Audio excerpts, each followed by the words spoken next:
My bronze medal topic is from the football world. Owner Jim Irsay is in a little bit of hot water. Apparently, when Tony Dungy was on the Dan Patrick show this week, after the segment or whatever was over, and everybody thought they were done rolling, the microphone was still on, and it came out that he said that owner Jim Irsay believes that Andrew Luck's injury concerns are all in his head.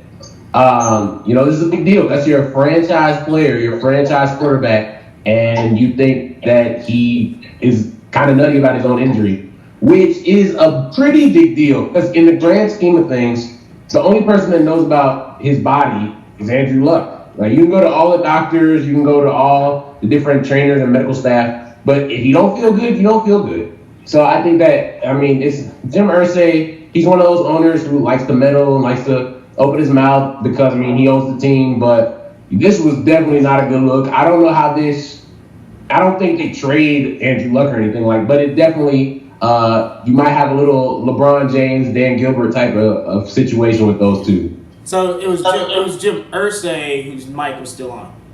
No, it was Tony Dungy's Irsay.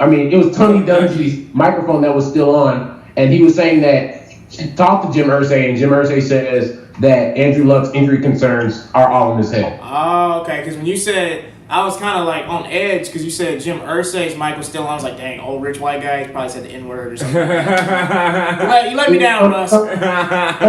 You know that on Sunday Night Football, it's Tony Dungy, right. Dan Patrick, and Ryan Harrison. Right. So I believe Tony Dungy's a regular guest on Dan Patrick's show. He is. And his mic was on, of course, which is one of those things you shouldn't say things, especially when you're mic'd up. And he said that when talking to Jim Irsay that he believes that Andrew Luck's injuries concerns are all in his head. Well, just for context, Jim Irsay is one of the more buffoonish owners in the NFL. He got the gig through nepotism. His dad used to own the Baltimore Colts and then moved them in the middle of the night, and so it's just a family of assholes, really.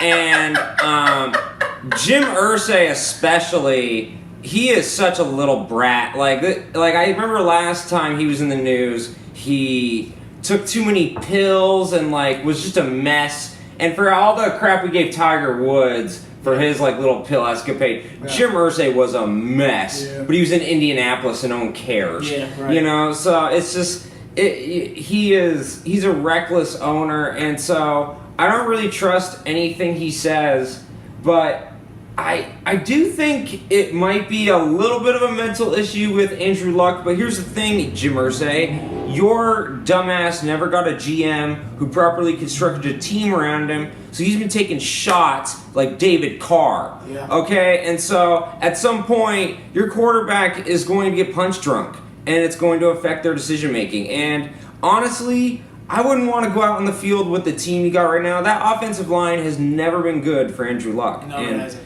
I think it's just a byproduct. Yeah, and it sucks because Andrew Luck coming into the league, there's so much promise and everything, but I think the lack of an offensive line really hurt his development, and we've seen that over the last couple of years. He's just even when he wasn't hurt, he wasn't having that great of a season the last time he was playing. So it sucks because I don't really like Andrew Luck at Stanford, and it sucks that your owner's talking about you like that. Well, he really balls out. He really tries hard. He takes a lot of shots. Yeah, he does. He's a good guy too. I like him. And he apparently took one more shot behind the back from his owner. Yeah, right. It's just seriously. Honestly, for Andrew Luck, it's one of those things. I think you bringing up Dan Gilbert at the beginning was really prescient because he is one of those guys where you were like, I hope he gets out of the ownership. Yeah. It's like whatever he does, you don't feel bad. You feel bad for him and not the ownership group. Yeah, I know I'm not telling Tony Dungy he has no secrets. God damn. Yeah. Poor ass nigga can't keep nothing to himself. One thing that Eric brought up, I think this is 100% correct. Injuries are mental. Like when if you think about Derrick Rose after the ACL. Yeah. And how after the Bulls doctors cleared him and said, all right, Derrick can play, Derrick can practice, and Derrick was still like, you know what, I still don't feel 100%. And there's these guys in sports, no matter what sport it is, who are known as 100%ers. Yeah. And so what that is guys who will not play hurt. Like, they will have to be 100% before they get out on the field to practice or play. Yeah. And I mean, you don't never like to say somebody's not tough. I can't blame you for that. You don't accuse somebody of that, but there are guys who are just who go out there and say, you know what? Until I feel like I'm at my best, I'm not going to go out there and further put myself at risk or injure myself. Exactly. And yeah, that 100%er thing is 100% correct. That's a great. As you're going to have some concerns. Like, I tore my Achilles when I was 18, and honestly, it's one of those things. I couldn't run for a year, and then even after I did it, I still had that mental barrier I had to get over before I started running again. So right, yeah, you make a good point. Injuries also, it's highly dependent on your age. So before 25, if you have a surgery, your body has the elasticity to recover up to 100%.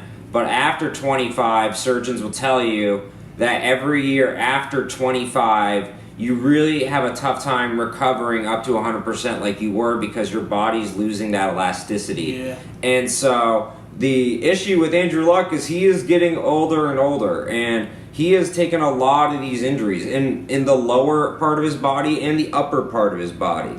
And so that's where it gets really tricky. And for him, I don't blame him because, like we said, he has no protection. And so you have that mental mindset. You have that mindset of like, oh my God, I don't have help, and my defense sucks, and I have to get 35, and I'm gonna get pounded.